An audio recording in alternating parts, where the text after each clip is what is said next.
Hey, Dan Passarelli here. Let's talk today about what are the essential things that I need to trade. Well, the first thing that comes to mind is probably the most obvious. I need a computer because as a self-directed trader, making the trade yourself, that's how you're going to enter it. We don't do it on the phone anymore. We do it on a computer. And you're going to have to also have a brokerage account because you don't have direct access to the exchange. Your broker does, and that's what you pay those small fees or commissions for. Now, back to the computer for a second. You can't skimp on it. It's got to be a decent enough computer, and what you should do is you should Google the specs that your broker requires for you to run it. Every broker will post somewhere on a web page what amount of memory and all that you should have on your computer so that it can handle the data and the functions necessary to trade. Another thing you need is you need a comfy chair.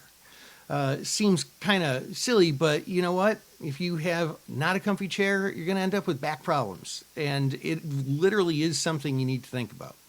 Okay, another thing, high-speed internet. You could have the fastest computer in the world, but if you're working on dial-up internet or, whatever, that's just going to bog you down.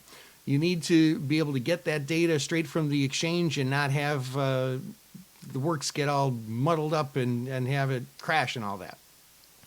You're also going to need certain subscriptions. Trading is an information business, and some of those subscriptions are necessarily going to have to be education, and some of them are going to have to necessarily be information, like a really, really good news source.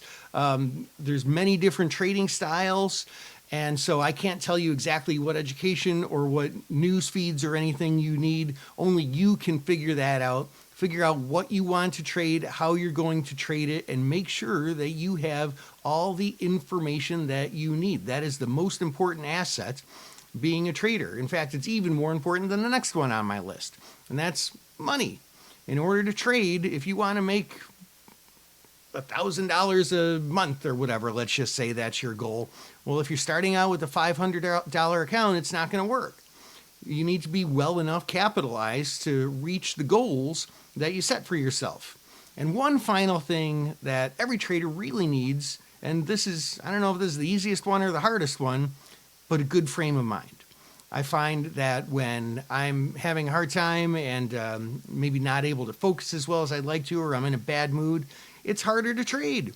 So get that mind straight, get all these other things in order, and you'll have everything you need to go out and tackle the market. This is Dan Passarelli, Trade Smart.